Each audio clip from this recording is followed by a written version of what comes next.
as an adjunct faculty at this prestigious institution.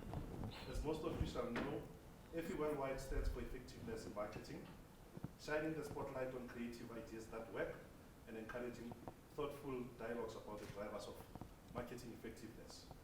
And the Effie Awards are known by advertisers and agencies globally as the preeminent awards in the industry and recognize any and all forms of marketing that contribute to brand success. So, building on the mandate of encouraging thoughtful dialogues, today is the start of our Power Couples Dialogue series, and we start with the CMO and the CFO power couple. And then next week, we've got the CMO and the CTO couple. That should be interesting. Really, we want to shine a light on the effectiveness focus in marketing led by the C-level power couple by really creating and facilitating this industry-level conversation. Real marketing effectiveness needs collaboration across business units, but more importantly, the leadership team should model this behavior so that it can be replicated across the company. And to help us achieve that, I'm pleased to introduce our panelists for tonight. Nedbank Group CMO is Khensani, Nobanda, and their CFO is Mr. Michael Davis. Woo! They will be guided by our moderator for today, our very own Sibu Mabena, who is a founder of Duma Collective as well as Effie committee member herself. Sibu, thank you for. Woo! Thank you for leading the conversation and breaking the ice for our inaugural service. Well, thank you. Thank you, Dr. Silas. Thank you so much for your time. Thank you for joining us. This is a really interesting experience for me because I am the baby of the Effie's family. I am the resident millennial. So I come with all of that energy. Please don't expect a high-level intellectual Gibbs-esque conversation. However, we are going to be getting into some of the interesting dynamics that the different people holding different seats in the C-suite get to experience working with each other. CMOs versus CFOs, CTOs versus CMOs, etc. I think it's, as an agency owner, some of the questions we ask is, why does finance just not get it? And then it's always the budget. So now I get to ask all the hard questions that I've had burning in the back of my head. And I would like to encourage all of you to please participate in the conversation. Really, this isn't a lecture. It is a dialogue. Please ask questions during the conversation. If there's something really burning you want to say, comment on, put your hand up. We are here to hear and exchange and learn from each other ultimately. We're not waiting until the end for questions because we always run out of time, and then I'm always upset that I didn't get to ask my question. So, as millennials do, talk, speak. Participate, please. So, Kenzie, Mike, can I call you Bro Mike? Yeah. Is that okay? Yeah. Out of respect, Sis Kenzie. No, please don't call me Sis Kenzie. You are just to set the scene for anyone who doesn't know who you are as the power couple at the Green Bank, Nedbank, having started your journey in 2017, yours in 2015. I mean, it's been a while. Much longer, by the way, for Mike. Yeah. It has been a while. Yeah. Just what has your experience of growing into this relationship been like over the years?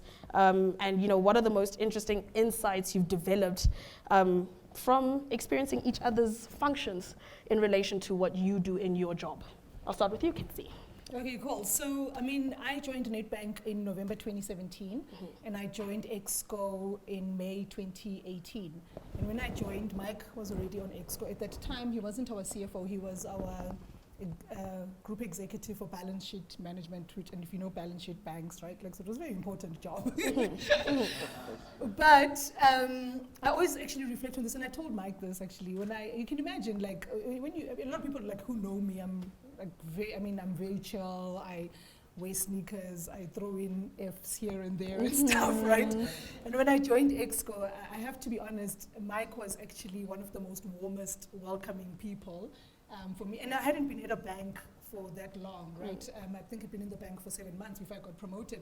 I come from typical FMCG, I worked at Vodacom for 3 years. So getting into a banking environment, and then you get on Exco, and all of a sudden, you know, you must be presenting to boards and all of this.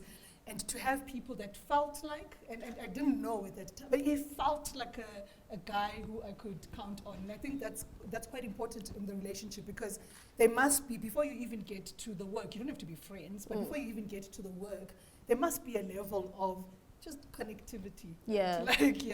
So, I mean, I think that's sort of the first time I interacted with him, and then he became our CFO in 2020. And how was that for you? You seeing another person who's coming to spend all the money on tweets and billboards and events. What's that journey been like for you? Yeah. So as Khensani indicated, I joined Nedbank back in 1997. Wow. So they're treating you well. Hey? I've been with the organisation a long time. I mean, the reason I've stayed with the organisation, I love the culture, I love the people, I love the brand. So I've been there for 25 years. I joined Group Exco, having relocated from KwaZulu-Natal in 2003. Joined Exco in 2015. As Khensani indicated, as the head of a very technical part of the Exco type role, and then had the privilege of becoming the chief financial officer right in the middle of COVID. Wow. So, you know, as the CFO, you sort of own the numbers, you own the result, and you've got to go on the road and tell the story, tell the narrative to sell side, buy side, international investors, etc. So being appointed in that particular role was tough, because obviously all the banks, all corporates globally, financial performance tanked, and you know, you had to own that set of numbers, you know, going on the road. So appointed as CFO 2020, again, love my new role. As Khensani indicated, she joined sort of in between my previous role and this role. And, you know, as part of that new role, I immediately said, Khens, I want to join the brand committee, and I want to get closer to marketing. And one thing about people, everyone's got a view when it comes to marketing. Oh, absolutely. Everyone knows how to agreeing. sell and market, and Khens, you're doing this wrong. And so, but anyway, so I said, I want to join. So I joined brand committee, and as a result, we spend more time working closer together. And that's important. I just want to actually touch on the brand com, right? So banks have got a lot of committees, let me tell you, right? But one of the committees from a marketing and brand perspective is called the brand committee. And normally the people who sit on it is our CEO, COO, strategy, and then the people who run the businesses, so Corporate Investment Bank, Retail and Business Bank. There was no CFO ever on that committee, because I'm sure they were just like, those people, what are they talking about? Like, I'm completely not interested. But when Mike said to me that he wanted to sit on BrandCom, that already told me that he thought of brand and marketing very differently, right, from how anyone else thinks about it. And then secondly, I think what's important around not being invited, because I actually did the same to him on the transactional balance sheet forum, the TBF transactional balance sheet forum. I went to him and I said, Mike, like, you know, I hear that's a really important committee in terms of, and I invited myself, and he said, yeah, join. And I think a lot of times, whether you're a marketer or you wait to get invited onto things, and actually don't. Like, if you want to make an impact and you want to learn and you want to be able to like really drive things in the organization, figure out what are the committees that will help you do that, and just invite yourself on them. And it's so important that you pointing out I suppose you're wanting to understand his world and him wanting to understand your world, because I suppose context really informs how we make decisions, right? So that's a wiser Mike, a wiser Khensani. Let's flash back to when you were your younger selves, the younger financial manager, the younger brand manager. What would you tell the younger self now about the importance of establishing this interest in someone else's function that benefits yours? So look, I mean, firstly, I'm very lucky that I come from FMCG background, because as you would know, if you are a brand manager on Rama Margarine, you manage the entire P&L of the brand, including R&D, supply chain, like all of that, right? Like, and Unilever marketers, we are developed and trained to run the businesses. But I think I always looked at finance people as bean counters, right? Like as you're taking numbers that other people are doing. You're not doing nothing except just taking the numbers, putting them on a spreadsheet and so telling us, rude. right? Like, that's how I used to think about it.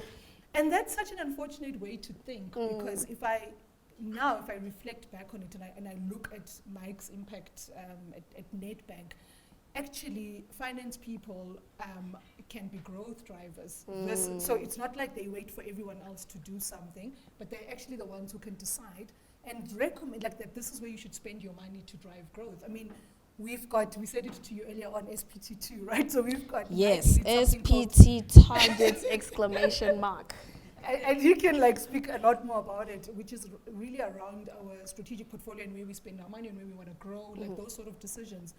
For the CFO to be driving that conversation, I think is quite powerful, because in my head, I always looked at finance people as just adding up numbers from what everyone else was doing. Had I realized that at a younger age, I think I would have had a much stronger career, because I think I would have partnered with my finance people to talk about growth. And in fact, I think my understanding of the P&L, I had a very sort of linear consumer marketing understanding of it. I think I would have had a much broader understanding, to the extent where Mike and I actually have once a month meetings, just him and I, Wow. where he helps like me. So our results right now that we took to the market, he took me through that entire thing, just the two of us, so that I could ask him questions and stuff. And that's important, like we invest in each other in that way. So, and then, you know, he can ask me questions from a marketing perspective. And that's just us and our relationship. So I wish I had known that as a 20-year-old and invested in that. Oh, wow. Mike, do you wish you had met her 20 years ago too? I think I'd be exhausted. I hear you. Yeah, so I mean, reflecting on a similar question, if you know, a younger version of myself and how I would have engaged more with marketing, I think from a finance perspective, and certainly as the CFO, you've got, first of all, you own the results. So you own the results, the market looks to you to own the results, and that means you've got to own it from top-line revenue growth, costs or expenses, impairments, consumption of capital, balance sheet size, shape, etc., etc.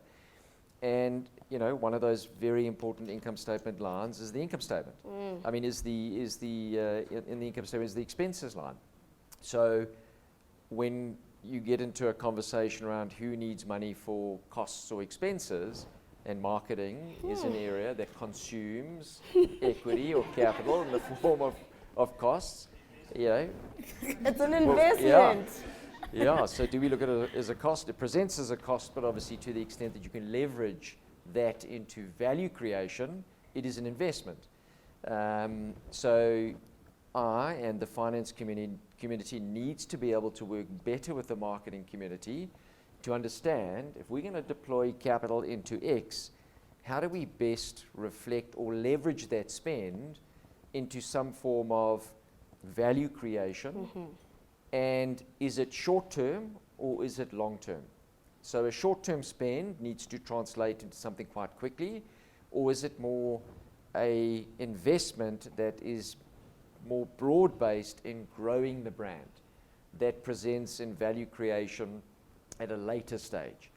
So again, as my advice to a younger me would be, get close to your marketing colleagues, understand what they're looking to deploy capital into, understand how to tell the story with regards to the investment rather than simply an expense, and simultaneously educate your marketing colleagues, work collectively or collaboratively to better understand that relationship between spend and value creation, because it's so much easier for the marketing teams to ask the finance people for cash if we both understand what the cash is going to get used for. And it's important also, I believe, for the marketing teams to be able to demonstrate that that spend has created that value creation, not simply by way of increased number of tweets or increased number of boards we have out there in terms of sort of hard marketing, or increased time in terms of TV or social media time, how is that translating to value? And value means, at the end of the day, it means for a bank or for a corporate, it means presenting in, at the end of the day, effectively profitability, and profitability on a risk-adjusted basis. And that's the reality of life. So again, those young marketing people, young finance teams have got to get closer together, and they've got to collaborate, and they've got to help each other. And how do you, in the business now, encourage that interest? I suppose from people, the left brain people just want to bean count. Your right brainers just want to draw. Now, you're asking people to actually take a keen interest in someone else's function when there's so little time. Everyone's got their own KPIs that they're chasing. How do you actually foster that that kind of learning culture and that environment in your own little circles? So firstly, I can't draw, right? Like, so I always laugh when I say, like, guys, we're not pretty pictures people. It's too public to do that, because otherwise I'd be in advertising, right? Yeah. I think people forget that, like, marketing is about growth of organizations and businesses, and when you go back to that, I think it will anchor you. But I think what Mike D was referring to is around the whole idea of return on marketing investment, which I think is an incredible challenge for most organizations. Yeah. It's definitely a challenge for us at the bank. It's probably on my list of my top 3 challenges. Return on marketing investment is probably like number 1, because it's not. In fact, we were having a conversation earlier on. So if you look at one of our biggest challenges, which is around our deposits, growing market share in deposits, we've certainly deployed our marketing spend into that space to grow our market share there, and we can see the results. It's great. And you can see the minute we went onto TV, nice, you're public, right? Like, you can already see like what the numbers look like. But we have to get to a space where you actually have serious attribution, that you can articulate that it went from these different channels to that, right? Like, and at the moment, we're not there. It's a massive focus for us. So one of our executive heads of marketing for RBB Bully is leading a project for us at the bank around return on marketing investment. And I say that, so when you talk about how do you foster it, the thing that I keep on saying to the marketing team is that if we want, I love winning awards, it's lovely, Grand Prix is nice. And it's nice to be in Cannes. Very nice. But we don't deserve a seat on any exco table or board table if fundamentally we're not driving like business growth and profitable business growth. And if we can't show how marketing adds to that, then we don't deserve any seat on the table. And in fact, I was saying to my marketing team about 3 weeks ago, if you look globally, CMOs, they are lasting in their jobs. I think the timing was about 48 months. CEOs are lasting in their jobs about 56 months. And generally what happens is CMOs and CEOs last in their jobs around the same time globally. But what you're seeing is CMOs' time in jobs actually decreasing. Wow. And you know why? Because the challenge on us to prove why we deserve the budgets that we get has become even more important. Now, if you're a marketer, and I have to convince you in my team that you must understand the numbers, you must understand your role in growing those numbers, you must understand what levers to pull, and you look at me and go, no, but I must just do ads. You're in the wrong team. And so that's a big focus that I'm trying to drive around how commercial the marketing team at Nedbank is. We're definitely not there, but it is certainly like the biggest piece of the agenda, because otherwise I shouldn't be on Exco. Especially if you can't translate a concept that someone else may not be able to relate to, for them to understand why you need what you need. And considering, resources are limited, budgets are limited. It's always a fight for resources. As you mentioned, when you're looking at a budget, marketing is there at the top. That's usually the thing that gets chopped. Okay. IT is the highest. Okay, IT, risk, then marketing. What for you as a CFO makes you or helps you make the decisions that you have to make with such a sensitive topic, which is the money? What convinces you to allocate that spend before a person can show you the numbers and prove to you the value, because sometimes we don't have that data. It's a new concept, it's a new thing that we're trying to do, and we can't prove it to you now, we'll prove it to you later. But what can a marketer say to you that will convince you to allocate that money and put your head on the chopping block? So first and foremost, unfortunately, in a competitive environment, the pool is always limited. So whether it's the GT guys coming to ask for spend across technology, whether it's effectively your HR people looking for an increase around salary increases or STRs, LTRs, whether it's effectively the marketing guys coming to ask for a marketing budget, it's always, again, a tough conversation. Because if it wasn't, then we're not working or operating in a competitive environment, because the pools are limited. So, and Khensani's right. I mean, it starts with HR. I mean, people are our number one asset, and again, that consumes the biggest part of our expense base. The second is certainly technology, and then there are a number of other pieces, and then there's marketing. Risk, compliance, and then marketing. So that is the process we go through. We go through that process through a bottom-up process, where in the case of marketing, Khensani works across the frontline business units, she works with her team, and then she presents a bottom-up budget. And we all look at each other, and we get together as a Group Exco team, and we look at Fred's bit around technology, and Deb's around HR, and Khensani's around marketing, and Trevor's around risk, and Dalian's around compliance, and we add it all up, and we say, too much, guys. Ladies, we're going to have to go back to the drawing board. We don't have an endless pool, because the competitors out there are also going to look to reduce their cost-to-income ratios. So it's always a tough and challenging process and/or environment. And the bottom line is, Ken's got a hard sell to Group Exco. We've got to motivate to Group Exco why we think we've got to allocate that amount to marketing.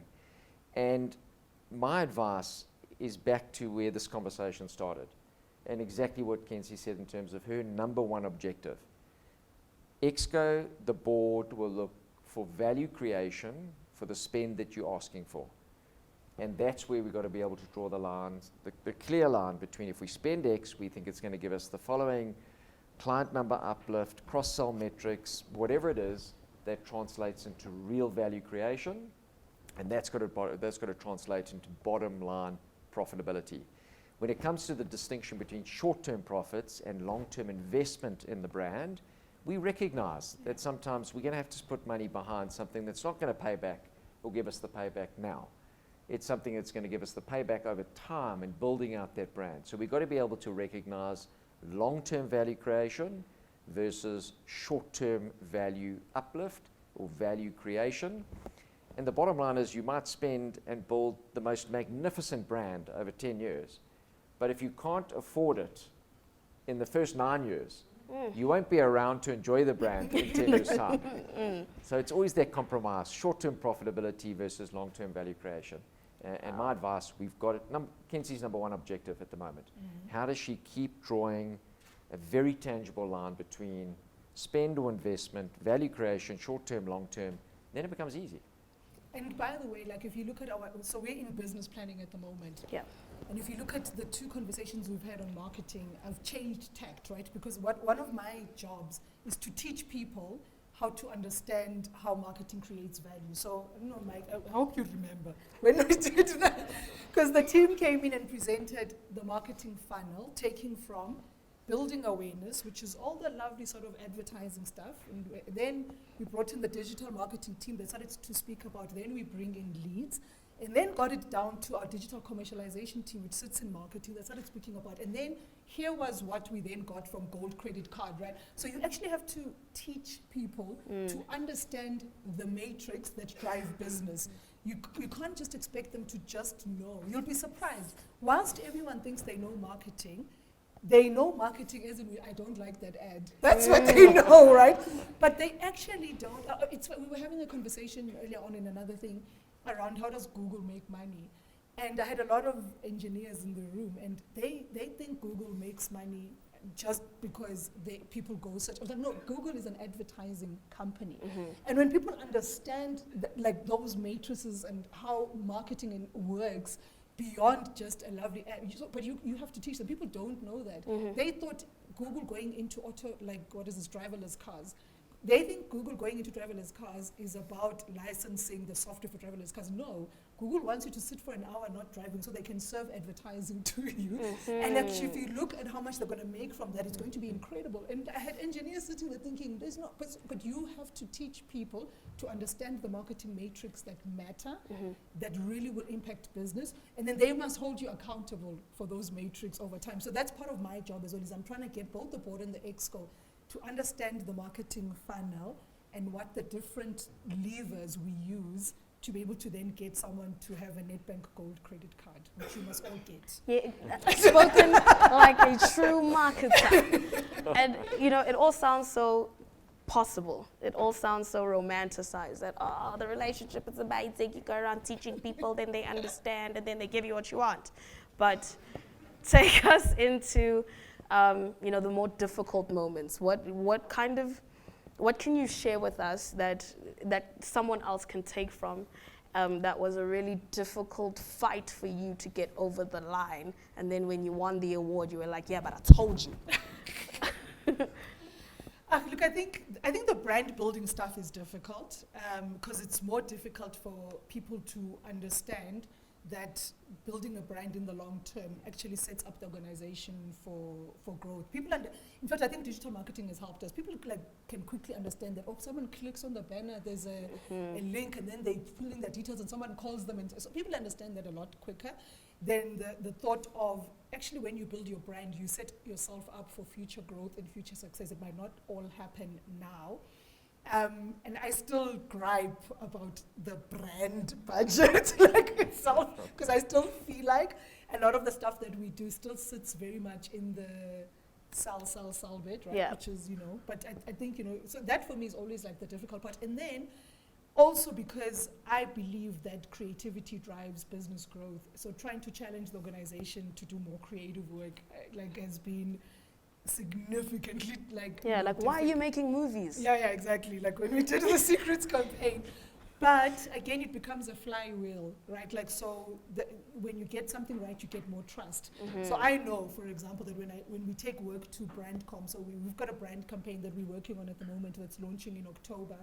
And I know that there's some people who are uncomfortable about it, but there's a track record now, so that helps, where people actually then believe. So that would be so it's around the brand piece, wanting people to understand that I need to build the brand and I need to do it in a very creative manner, because most work no one notices. Most advertising, people aren't noticing, let's be honest. So if you want to stand out, you really have to do creative work. The second thing is, you don't always, from a marketing perspective, interact with Mike Davis, the CFO. Mike Davis has got other CFOs who are running the businesses and stuff. So your relationship can't just be at this level. You have to build a broader relationship with with the rest of the finance committee. And it's not always easy, and especially because Mike and I are peers. So there's a level of relationship that we have to have, right? Just because we are peers. The other people, they might be a level lower, but they the guy who's CFO for CIB, why must he care about Khensani Nobanda? Why, this, so having to build that respect as well when we moved our digital marketing team from 7 people to 28 people. What?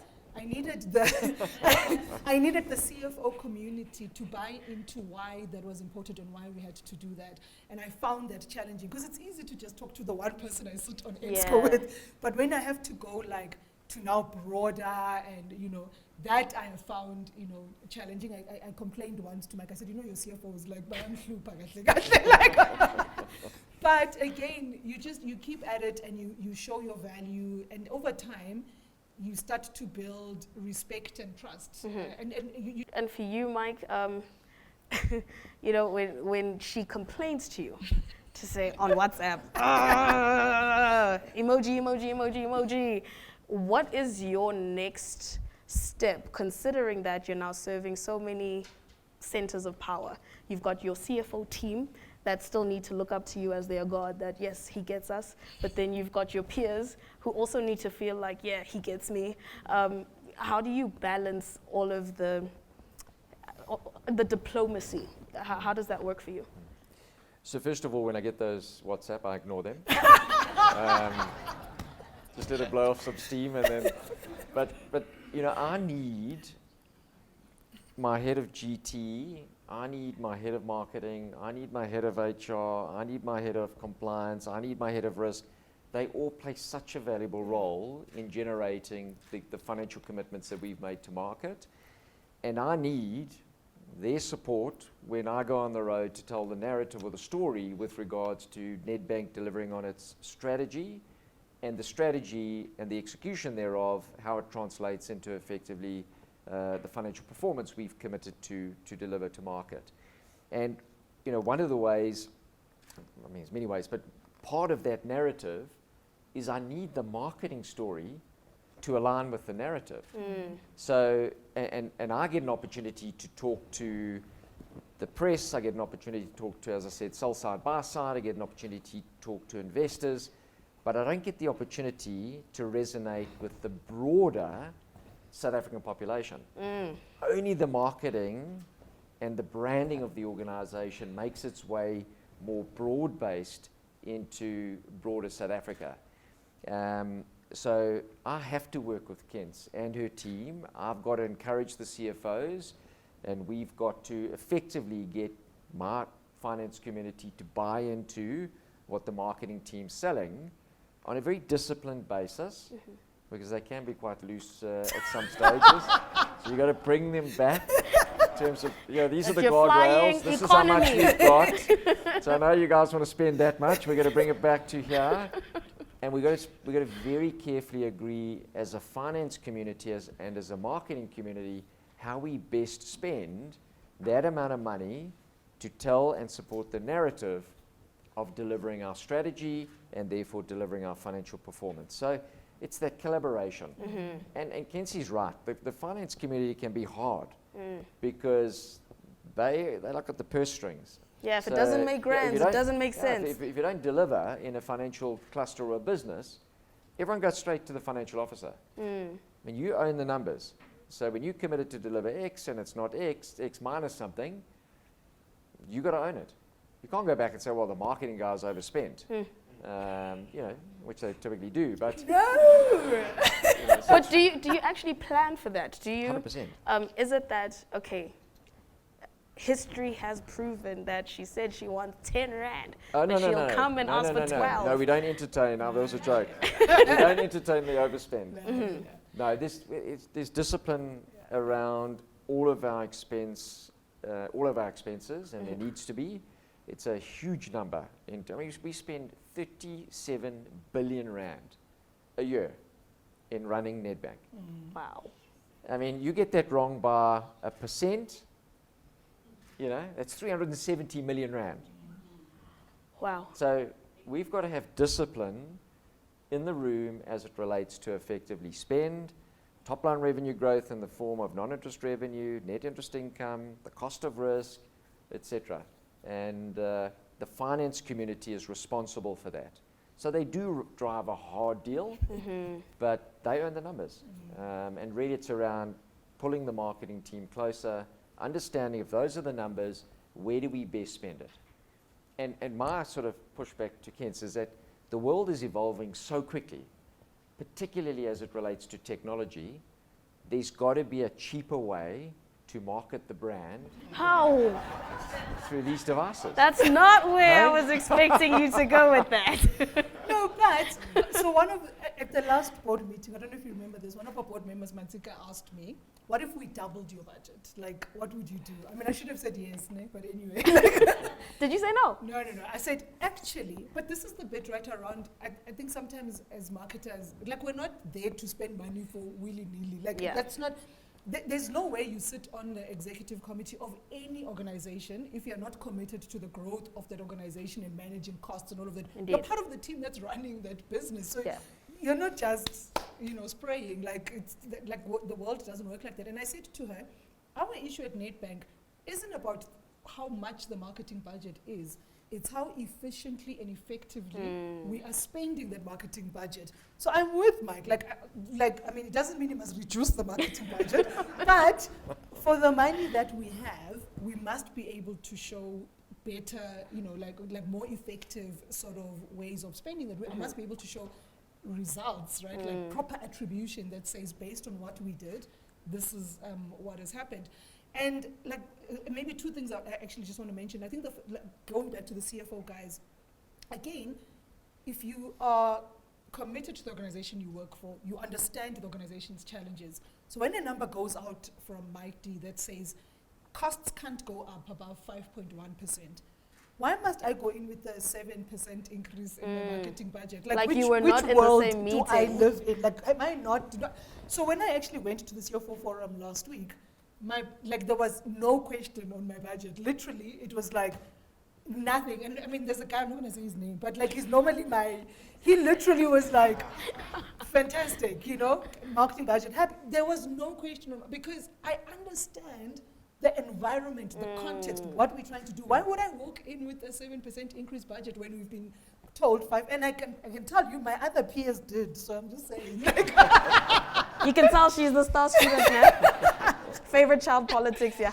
But two, again, like when it comes to marketing spend and stuff, one of the things that I found quite powerful at Nedbank during COVID, and I guess maybe this is like a little bit of our culture, is our headline earnings were down, I think it was in the end 58%, right, in 2020.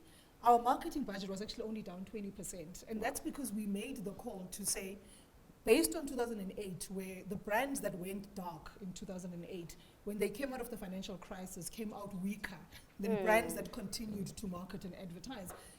No, not the CFO, not the CEO came to me and said, you are going to reduce your budget by this much. But we had a decision to make that said, we obviously can't spend all of the marketing budget as if the world is still the same. I have to reduce it, but I have to reduce it in a way where I still maintain a certain level of awareness, brand building that we are for Nedbank. And we didn't sell anything that year. We were not doing buy credit, buy this. We were basically doing brand work, actually. But, so when I said our budget was going to go down by 20%, there is no one who said, no, it must go down by more. There was no stick, it wasn't like that. There was an understanding that we still have to build the brand. But Khensani also understood that the context we're in is very different, and I have to come to the party with the marketing organization. And you stuck it out. You stuck out the tough times, I suppose, and that's why the trust was built. And the relationship is now solidified through the tough times, that when you come and ask for your hundreds of millions of rands to go to Cannes, Mike understands that it's coming from a place of understanding and responsibility, right? Don't spend hundreds of millions of rands to go to Cannes. No, I'm speaking it into existence, into your future. I see it for you, Khensani Nobanda. Let's collaborate on the conversation, please. Any questions, any comments? Yes, I love it here. The gentleman at the back. Microphones are going to take a while. I think it's class in session. We can hear you. I hope my voice can be heard clearly. Yes. How do you measure the effectiveness of engagement with your Exco peers? How do you know that it's working? After those difficult conversations with the CFO? So we've been through our own journey as a group exco at the bank, where we actually give each other feedback. We have, I can't share much, but like we've gone through our own journey where I really do feel like we've built a level of trust that we're able to have clearing conversations when required. We do 360 feedback with each other. And if there's something that comes out that you want to say quite directly to me that you've got a problem with, you say it and stuff. So I do think it's not just about Mike and I, to be honest. I do think overall at Exco, there's our CEO, Mike Brown. So we've got two Mikes, so it's Mike D and Mike B. So our CEO has really led us on a journey of trying to build a very strong Exco team that is supportive of each other and wants to work together and collaborate together to succeed. Because you can imagine in a business like ours, forget marketing and CFO. You've then got people who are running CIB, RBB, Wealth. They get even more competitive and siloed and this and that. So how do you make sure that people are clear that we've got one Nedbank share price? Like I have to remind the marketing teams that, like, not even the guys. I have to remind the marketing teams, guys, the share price is not Nedbank CIB. It's not Nedbank RBB. It's actually one Nedbank share price. So we must all be in it together. So I think it's not just a Mike and I journey, which I think has been there. I certainly think when Mike became CFO, we actually became like closer than before, right? Like, which is interesting. But I do think we've been on an EXCO journey together. I don't know if you want to add to that. No, I think it's an appropriate response, and I think it's an important question because we've got to collaborate. We've got to get on as an EXCO team. And we honestly have, it's been a journey, I'll take my hat off to Mike. Because he pulled us together. There were pockets of probably, I don't want to use the word mistrust, but there was a lack of trust. And some of that was our own doing because we built our business off a federal model, which meant we created silos.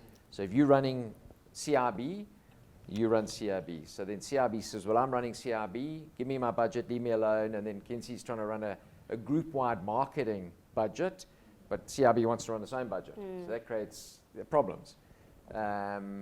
So, we've been on a journey and we've built a really powerful group EXCO team. And, we're very honest with each other. And you're only going to be honest with each other if you have an environment where you feel there is trust. So, yeah, I think Khensani's response is spot on. Karabo? My question is around the brand value. Do you have a brand value number on balance sheet? And is it a priority for the business to grow that brand value number? Well, it's certainly an objective to grow the brand value. I mean, Khens, you can quote the brand value in terms of where we stack. It doesn't sit on balance sheet. Effectively, it's off balance sheet. So we're number 9 at the moment. And remember, brand value is driven by 2 things. And this is another thing I have to always remind people. It's driven by the financial performance of the organization. And then it's driven by the brand strength. Then the brand strength is a lot of the marketing stuff that we do. But those 2 things together come in. So we use the global finance. So that then articulates what our brand value is. In our KPIs, and this is something that I have fought, so Mike Brown, Mike Davis, when they speak to the market, they speak about our brand value. It's not on the balance sheet, but it's certainly one of our key KPIs. We've gone backwards, by the way, so from number 7 to number 9. In fact, I think, they had miscalculated Old Mutual, so we've gone from number 8 to number 9. But our brand strength has improved, and I think what's happened is our numbers. So what they did is they took the December analysts, what they thought our performance was going to be, and we completely outperformed the market if you look at our 2021 results. So that's the numbers they took. So I certainly think that's going to improve. You can see what I said to Mike Brown, right? Can you see? This was my performance review. We certainly think it's going to improve, but it's definitely a number that, for me, our target is actually to be one of the top 5 most valued brands on the continent. Wow. And it is something that we speak about at EXCO and with the board. Maybe I think, sorry. Maybe I just wanted to ask, why does it sit off balance? Just from an accounting perspective, you don't account for it under IFRS. The important thing is we know what it is, whether it's on or off. The important thing is we know where we are. I think with regards to that question, I think what's very important, and I must admit, this is my advice to the marketing community, and it goes back to where Khensani started. Brand value is one root cause of potentially doing well or not doing well.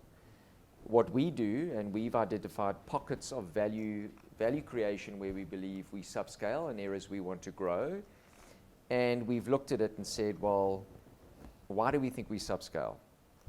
Is it a product thing? In other words, do we have the right product when we arrive at the desk or the table with a client? Is it a pricing thing? We arrive there with the right product, but it's too expensive. Is it a distribution thing? We've got the right product, well priced, but we don't distribute it. We haven't got a big enough branch infrastructure. We haven't got the right apps to distribute our products, etc. Is it a distribution thing? Is it a brand or marketing thing? Does it not resonate with clients? Do they know about it, don't know about it, because our brand or marketing's not quite correct? So we go through a host of root causes when we look at areas where we think we're not doing well in order to identify areas that we need to fix. And brand marketing is one of those particular items or issues. And it drives me crackers, and it's not just brand and marketing, but cluster or business will tell you, or in the case of this example, the marketing guys, we've won all these awards. So it's fantastic, guys, wonderful. Another award, and you can put them on full all these walls with the awards we've won. And you say, but look at the market share. We're losing market share. So if we've got awards that fill this room, Absa, Standard Bank, First Rand must have rooms twice as big because they're gaining market share. They are outperforming us from a profitability perspective. So, and that goes back to drawing a link between whether it's marketing, branding, distribution, product, pricing, people, rewards, whatever. You've got to be able to draw a link to it's giving me the following economic profit, the following value, which allows me to outperform the peer group.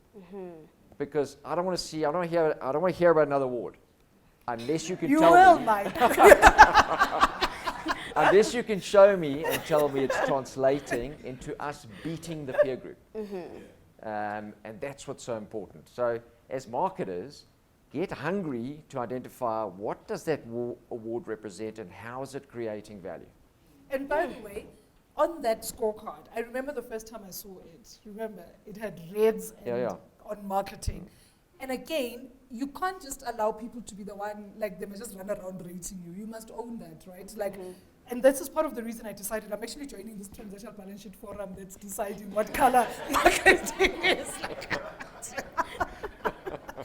Yeah, good move. Because it's actually easy for people to just say marketing. I can tell you, like, people will never want to admit, well, maybe our CVP isn't strong. People, like, maybe this, you know, so you have to actually challenge to say, well, are you sure it's marketing? Let's dig deep on this. Let's look at the data. Let's do this before we get to that. And then when it is marketing, I'm very happy to take the challenge on and say, okay, cool, how do we solve it? And we've got examples where we've done it well, and we've got examples where we haven't done it well, where we have to improve.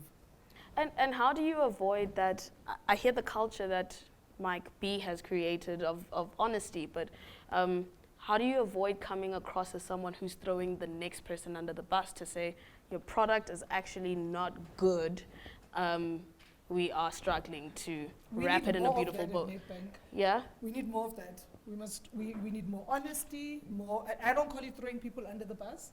I call it, accountability. It's like, if we want to grow, people must be accountable and we must hold each other accountable. That's what I'm saying. If I've effed up in terms of what I've done from a marketing and brand perspective, I'll own it. It's not a problem. If, like Mike says, I was a complete fuck up, right? Like, okay, you know.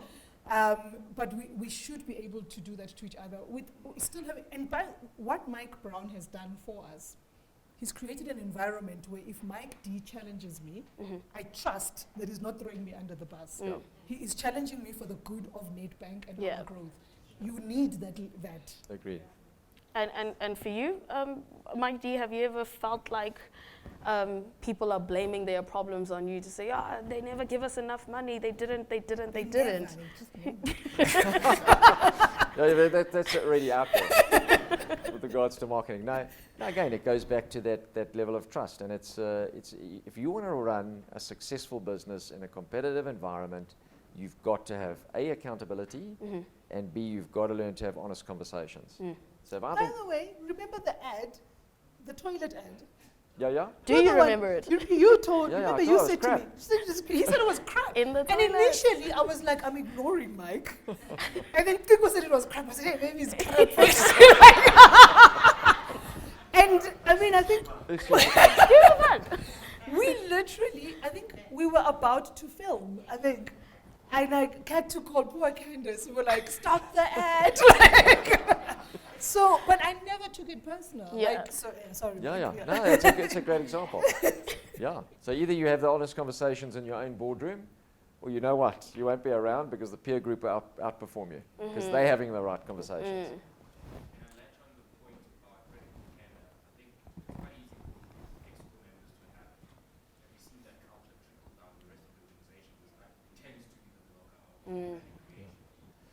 And I think a valid point. I mean, we went through a proper intervention at Group Exco level.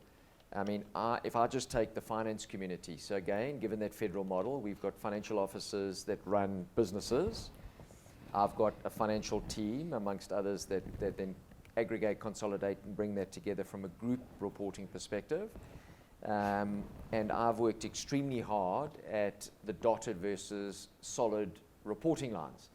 So, for example, again, we ourselves, as finance and the finance community, have got particular objectives to drive down the expense base in terms of the cost of finance. And I've pulled that team together and said, guys, I'm not owning this as a center or group-wide finance problem. We are the finance community, and we need to own this issue. So, that working group comprises the financial officers that sit in the underlying business units and my finance teams, and we've actually built quite a wholesome working relationship as a finance community. I can't create the savings on my own. We have to create them. And that's how I think you try and take it that next level down. But your question is very valid. You might have a whole lot of smiley faces at Group Exco, tick, we've got it right, we're all having wonderful conversations, but you get grit down here, we all look at each other, why isn't it working? Why isn't it working? The problem is that you've got politics and you haven't got the accountability or open dialogue taking place below the Exco level. But the Exco is an important lead, right? Like on that, when guys see that, relationship and ways of working, and I mean, I can see it. I'll take the person who runs Corporate Investment Bank for us, for example. Just such a shift in the relationship that I have with the Corporate Investment Banking team because of the shift in our relationship. She sits on Exco with me, so and now, because we've got such a good relationship, and it's very clear that the work we do together is about the growth of her business, right? And she's very tough, so we have very tough conversations. It then teaches other people that actually this is like a partnership. It's not combative, and it's not. This doesn't mean they always agree. And like I say, she's tough, but then it does teach other people that if Exco is doing that, then that's what we must emulate. We have to work on it, though. It's still not 100%. I mean, they do say the fish rots from the head, right? So if it's not solid at the top, it'll definitely be destabilized at the bottom. It doesn't matter how much we get along in the corridors, but if we're seeing our leadership fight, we're going to fight down at the bottom. Mr. S? Sure. I hope we still have time. To both of you, I mean, and particular reference to retail banking, what I see is what we call a convergence of customer value propositions. So the likes of Discovery, coming up with this behavioral banking model, and then you've got guys in the retail space, your ShopRites, Pick n Pay to be there. Then obviously, market share is finite. So the question to you is, does that give you sleepless nights? Are you demanding more money from the CFO? Is it a marketing job? Is it a tech job? So how are you responding to that? So I mean, very valid question. Our RBB, or retail franchise, is smaller than the balance of the big four banks. So I'll come back to the smaller tier 2 players and the retailers.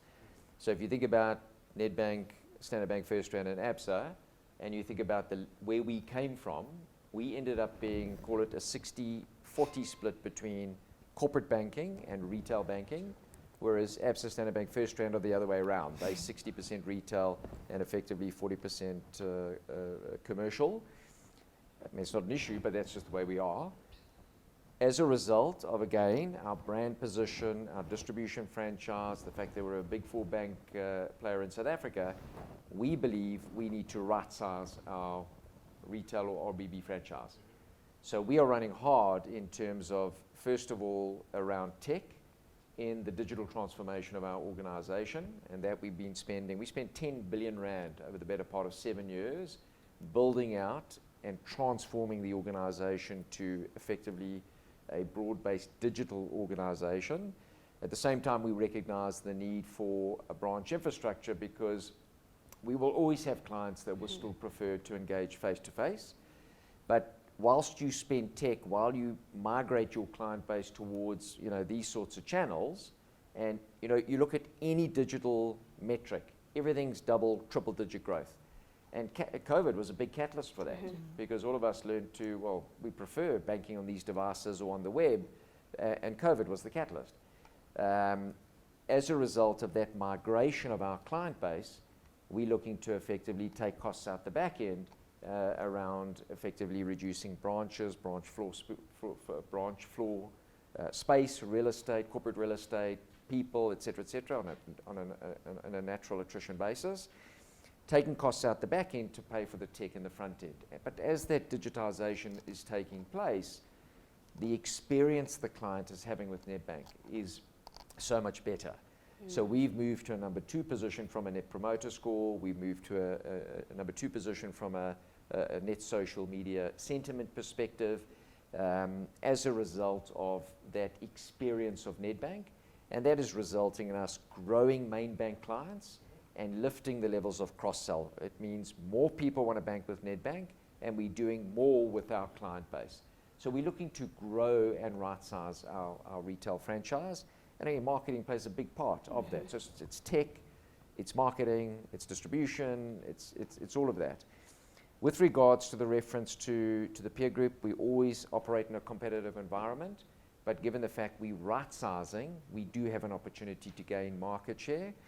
And then with the likes of Discovery, I think, Discovery will build a competitive value proposition, as, for example, Capitec did over the last 20 years. I think the smaller players like, ShopRite offering financial services, Pick n Pay offering financial services, Time Bank, they'll all take Everyone, a piece of... Vodacom, Yeah, everyone. Yeah, you're right. Vodacom, MTN, they'll all take market share, but competition is good for you and I because it creates a better value proposition to those who utilize the services. But don't you love how he started? He spoke about NPS, sentiment. But I just, maybe the one thing to say as well is we've realized that in order to, again, right-size. So if you look at Ever by Nedbank is not a fun little project that our tech team decided to just throw in. But we actually realized that we have to play into consumers' lifestyles much more broadly and use banking as the funder of consumers being able to experience broader lifestyles and fund those lifestyles. So we've got a bigger vision in terms of our growth from a consumer perspective. Some of it won't come straight from people coming in and getting a bank account. Some of it will come through Ever by Nedbank and then translate into whatever it is, personal loans, whatever it is and stuff. So it is definitely a big play for us. And when Mike speaks about our brand, right, if you go to, many, probably let me say 15 years ago, you look at ads like who are these people, all of that. We put ourselves as Nedbank, we almost separated ourselves from the rest of South Africa and said we are for a particular type of person. We've had to do a lot of hard work to land ourselves as a bank for all. It is why things like Nedbank Cup and all of that were very important in the marketing story of Nedbank. And if you look at all the matrix when it comes to just how people from an equity perspective connect to us in the different markets, I think we've done a fantastic job. But where we are now in that world, it's almost like you've now built an affinity. You now need to make money on that affinity. So it's that growth bit like that we actually need to get to. And the one thing that Mike didn't say, I was reminding a friend of mine who's at Standard Bank. So there's only 2 banks that have grown main bank market share in retail. It is Nedbank and Capitec. So I'm always having to remind my other banking friends. But have you grown? Okay. It's not as fast as we want, but it's growing. Yes, ma'am. Following on from that conversation, what responsibility do you take to bridge the digital divide in South Africa because you're putting your emphasis on digital? Look at them, look at each other. So we're doing both. Yeah. We recognize, and we made it very clear to the market, that there will always be some form of cash society in South Africa, and there will always be the need for a face-to-face conversation with a client. As a result, we will always have a branch infrastructure across South Africa. However, it doesn't mean you need to have a 20 million rand fully fledged branch in every location. You know, in certain places you can operate off other retail distribution, for example, be in store. We have a relationship with Boxer, so we have kiosks, for example, in Boxer stores, very efficient, but it enables either sales or it enables dialogue, engagement, etc. And then as more clients migrate to that digital space, we'll obviously continue to reshape the branch infrastructure as is appropriate. But we certainly don't. I mean, there's a recent piece out around, I think in 4 years, you know, there's going to be no need for a branch. It's garbage. Yeah, we've looked at globally, all these like, you know, countries where they say all these digital banks have come in. Actually, all of them still have branches. Like, so for us, we, you know, but then the second thing, if you look at what our brand insight is, our brand insight is money well managed can make a real difference in people's lives. Now, in a country like this one, it's such a powerful insight. So it does mean we have to do a big job around financial inclusion. So a lot of what we do is really around how do we make sure, even if you look at the Secrets campaign, it was around how do we get people to talk about money and face their money truths and their money behaviors. It's all the financial education work that we do. You look at Youth X right now. Like, so for us, financial inclusion is actually not just a legislative thing that we have to tick the box on to get our banking license, but it is a core part of how we believe we will grow our brand. And encouraging people to see money differently. Oh, darling. So I'm going to take it for granted that we don't have any more questions, because just one last one. Cool? Are we fine? There and there. So it's those two as the last ones. A follow-up. Okay, I'm going to go there, and close with you. Yes.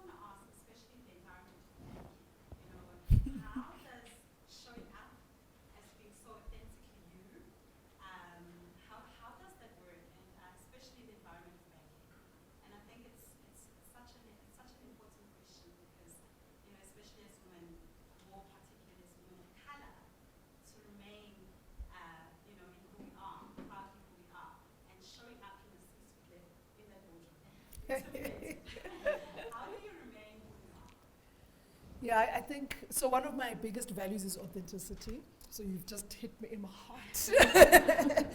And it's because I actually believe that I do my best work when I'm allowed to be me. In any organization where I've had to change or adapt, like, I mean, of course you must adapt to the culture and all of that, but where I've had to like really fundamentally change who I am, and I can count them, I just won't say which they are, I actually have found I haven't been as successful. And it's something that I absolutely love about Nedbank, because and sometimes what I do, by the way, Brenda, right, like is, I remember the first board meeting which I went to wearing my All Stars. I did that on purpose, because you do have to push people, like, so that they're like, oh, okay, so she is the, like, I didn't need to wear All Stars, right? Like, but it was just part of like trying to get people to like really understand that, oh, this is who she is and stuff, and like push them a little bit. But when you understand that if you allow the person to be themselves, they will do their best work. Actually, selfishly allow people to be themselves. Why would you want to, you know? So for me, it's that. And if at no stage have I ever felt, you know, that I needed to change. I had feedback from Fundo, our CEO, my boss, and he was saying to me, yeah, like someone was saying, you're casual, but you mustn't change. I don't care about that, you know, and stuff. And that's, so I've really been fortunate, but that's our culture. We talk about, I really am not selling, right? I promise you, our employee brand has got, the whole like narratives around be the difference that impacts our world. But one of our pillars is your difference is our impact. Wow. And for me, that is fundamental to who I am. It's actually a big value of mine. Wow. Okay. Love that. You were there at the back. Michael and Khensani, thank you so much I'm an influencer. So it doesn't need to be. Thank you for being so generous with your time this evening. My question is based around the word discipline, which has literally sat with me. I want to ask, in terms of your partnership, when it comes to, and maybe I didn't mention it, I'm from such able, which is obviously agency. So how does your partnership work when it comes to holding us accountable in terms of the numbers? Specifically, and I'm going to bring it closer to Effie's, when you now have to, as a strategist, you now have to put a case together. And sometimes the frustrating thing in my world is not having the numbers or the data. So how do you, from a C-suite level, all the way down into the marketing teams, feed the data that holds basically results of our efforts, all the way down to me, who can then write a case and prove effectiveness? Yeah, I mean, so Candace can speak to this, right? Because on all our campaigns, we do a post-campaign analysis on all of them. And it's important because we must go back to what we said we were trying to do on the brief. What were our objectives? And did we reach them or did we not? But sorry to interject there. At a briefing level, are you already in agreement with your CFO? Or is it something that has been decided, obviously as a marketing function, and then only down the line do you come back and motivate why the results were the results, where the CFO had nothing to do with the brief? No, so our briefs are generally based on the business strategy of the different, so if it's CIB or RBB, so like RBB would have, like we want to grow market share from a deposits perspective, so our brief would be based on that. When we then we do a campaign, when we then do the post-campaign analysis around did we grow market share or not, and why not? In fact, let me give you a lovely example, like a very straightforward one. Gold credit card last year. We said we wanted to achieve particular market share and stuff.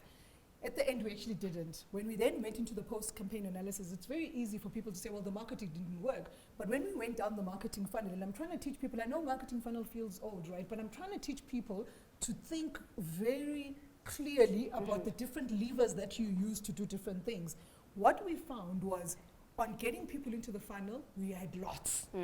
As they were moving down the funnel, they were dropping down. So we started asking ourselves questions, why are people dropping down? What we found was actually our credit policy around giving people credit cards were actually very strict. So it wasn't marketing, I'm just saying. But we you actually got people into the funnel. But you didn't market that you must be. No, because we don't, I mean, like that's like T's and C's, right? Yeah. But you must also come into the bank and apply, we must see, like, so those are important like conversations that you as a marketer must also understand. You mustn't just sit there and think, oh, we didn't achieve, and you don't understand why. Understand what the business rules are, so that you can also be able to then speak back to the credit people, but why are they that?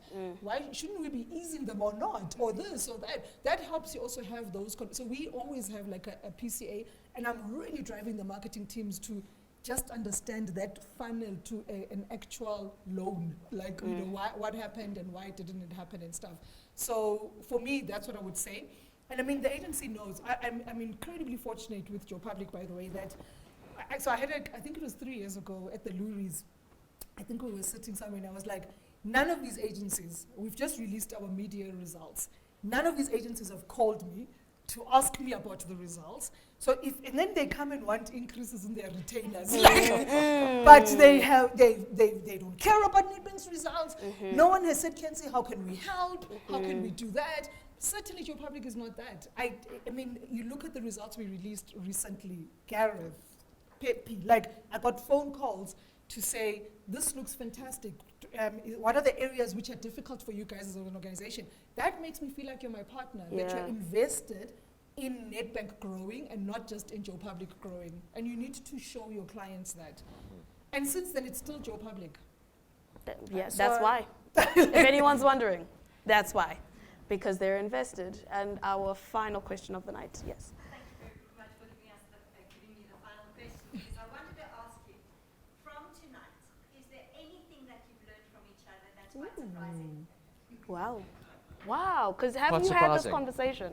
No, I wouldn't say I've learned any. I mean, no. I think Khensani and I have got a really strong working relationship. I think we make the effort to understand each other's businesses.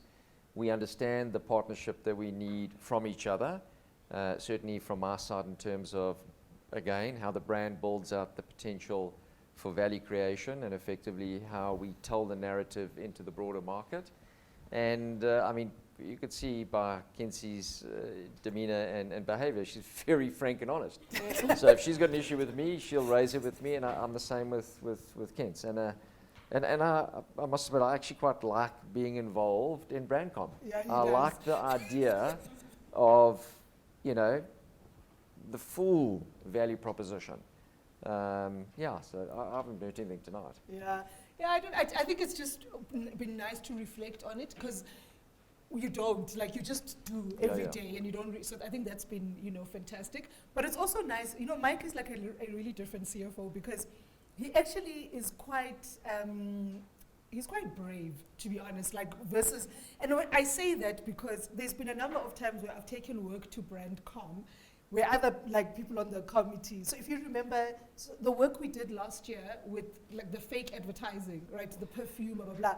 I remember when it went to Brandcom, like, I could see everyone was going, this girl again. Mike was like, I love it. And I can tell you what that brings, right? When the CFO goes, I love it. It just, people start thinking, maybe we are the ones who are like. So I actually love having it, but it's been nice to reflect on it, yeah. And just to wrap it up, if there's one thing you want people to take out of this conversation about the power of the power couple in the C-suite, what would that be? Mike, I'll start with you, and then we'll end off with Kenzie, because she talks longer. I noticed. No, so my advice would be own that relationship and make the effort to build the relationship between the finance community and the marketing community, because you need one another. And if you don't, it just becomes difficult, because as you've heard and as you know, you're always asking for budget. And again, if you understand one another and you have a strong collaborative working relationship, I think that becomes a heck of a lot easier. And then work extremely hard at drawing those lines between spend or investment, whatever we want to call it, and real value uplift. Don't tell me based on X, Y, Z that we've got 40 million rands worth of value out of this marketing campaign because it was hit this many times by whatever. I want to know, what did that translate in terms of market share gains, real profitability, or brand resonance. Own that relationship. Otherwise, the finance guys will just, they just shut off. Yeah. And for you? Yeah, it's very similar, actually. I think starting on the ROMI piece, like I said, it is literally my number one agenda. I mean, if I look at the projects that we have, so I got an update on it last week. I am so excited because we are going to have one voice in the bank around what is return on marketing investment. We don't have that right now, right? Like, people think differently in terms of what does it mean and all of that. We're actually going to have one voice. So we've now got a model that we've developed as the marketing community. My job now is to take it to all the MEs, the CFOs, and all of that, to say, does this make sense to you? And then as a bank, when we talk about return on marketing investment, we're always going to use that. So he hasn't seen it yet, but I'm really excited about it. But you have to actually apply yourself as a marketer to say, if I want to show value, how do I do that in a way where everyone buys into it and says, that is return on marketing investment? So that's the first one. Then the second one is, relationships don't happen in J. You have to work at them, and you have to apply yourself, and you have to make the effort. And if you decide that, well, that's just a chartered accountant, bean counter, blah, blah, blah, and I'm not going to make the effort, you actually are losing so much value that could help your own sort of job be better, but also for the organization. So that's, I'm so happy. I feel like I've been in class, and a really expensive free class. This is priceless information. I think it's the experiences shared here. The biggest takeout for me is mutual respect, and also being able to package what you do for it to make sense to the next person, for them to understand where you're coming from. Because when there's understanding and there's mutual respect, it kind of makes it easier for collaboration to succeed. So you're all working for the same Nedbank. You have one share price that you're all fighting for. You just occupy different seats. And the fact that you understand that so well is, I believe, what makes this marriage so successful. And I wish you many, many, many more years of incredible dividends. And success. Thank you, everybody. Thank you for attending. My name is Mateo Kaba. I'm the CEO of the ACA. But also I'd like to thank a few people around the room, and that is our chair of our board, which is Karabo Songo. Thank you, Karabo, for attending. And I see a few board members, stroke agencies in the room. Thank you, everybody, for attending. I hope this was an invaluable conversation. We're having another one next week on the 15th. Discovery will be here. We will send out the invite and inform you of the details. It will be the CMO and the CTO with Discovery next week. But I'd like to thank the power couple tonight. Yes. You did a sterling job. And you know, this is just a little thank you from us as the ACA and Effie. Thanks, Mate. This is just a little Thank you, Mate. Thank you. And our millennial. She was amazing. I was nervous when she said, I want to do it. I was nervous too, but thank you. Thank you. Oh, I get. Thank you. Oh, there's more. Ooh. Oh. Come up, Silas. And I'd also like to thank Gibbs for allowing us to be here. We feel all very intelligent. Silas, thank you. because of the Thank you. environment. Yeah. And I feel very learned. So thank you, Gibbs. Thank you, Silas, for allowing us to be in your space. And thank you to everybody. Thank you to the videographers, the photographers, the social media posters. Thank you, thank you, thank you. Thank See you. on the 15th. Yay! Thank you.